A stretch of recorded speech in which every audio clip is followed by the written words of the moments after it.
네, 오늘 본문은 아하방 가문에 대한 하나님의 예언이 예후 장군에 의해서 실현되는 모습을 다루고 있습니다. 먼저는 아하방의 아들들 70명이 죽었고, 또 그 다음에는 아하방과 관련된 유다왕 아하시아의 친족들이 죽었습니다. 그리고 사마리아에 있던 아하방의 지지자들도 모두 죽었습니다. 그러니까 악에 대한 하나님의 심판이 이루어졌습니다. 그런데 하나님의 심판을 이룬 이 예후 장군에 대해서 조금 판단이 애매했습니다. 왜냐하면 17절에서 아합의 지지자들이 모두 죽었는데 이는 주님께서 엘리야에게 말씀하신 대로 이루어진 것이라고 합니다. 이렇게 보면 예후는 악과 싸우면서 하나님의 정의를 이룬 의로운 인물로 보여집니다.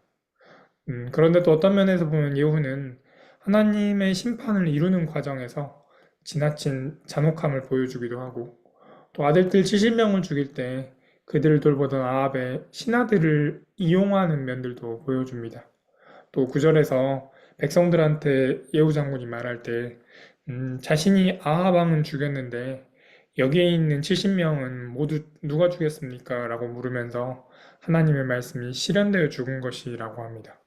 그 70명의 죽음에 대해서 자신과 관련이 있다는 것을 의도적으로 이렇게 숨기는 모습들도 보여줍니다. 그래서 예후에 대해서는 어떻게 평가해야 되는지 헷갈렸습니다. 그런데 헷갈리는 이유는 이 인물이 선한 인물인가 악한 인물인가로 보았기 때문입니다. 물론 선과 악을 단순하게 나누기는 어렵습니다. 그것을 감안하고 생각했을 때 예후를 생각할 때는 하나님의 도구라고 하면 선한 인물이다라는 그런 인식이 제게 있었기 때문입니다. 그러나 선과 악이라는 구분이 있고 또 하나님의 도구라는 구분이 따로 있었습니다. 하나님의 도구라고 할지라도 선한 도구가 있고 또 악한 도구가 따로 있다는 것이 제 인식에서 없었기 때문에 예후에 대한 평가가 어려웠습니다.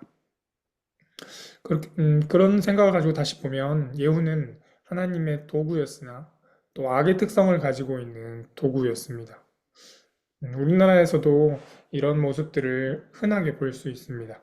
예를 들면 어떤 범죄자를 심판하기 위해서 검찰이 있는데, 그런데 그 검찰이 악한 방법들을 쓸 때가 있습니다. 그렇다면 검찰은 악에 대응하지만 또 악한 도구가 되어버립니다. 그렇게 악을 처단하는 악이 생겨버리면 굉장히 복잡해집니다. 이틀 전에 새벽 기도에서 또 목사님이 선으로 악을 이기라는 말씀도 기억하실 것입니다. 또 베드로전서에서는 악으로 악을 갚지 말라고 하였습니다. 오늘 이 말씀을 이렇게 적용해 봅니다. 악과 싸우고 있는 예후를 생각해 보면서 악과 싸우고 있는 나의 모습을 봅니다.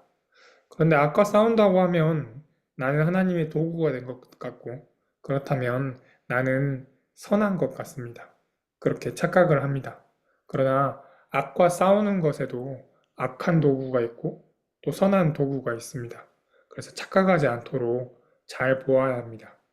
만약 악과 싸우고 있는 나는 선한 도구인가?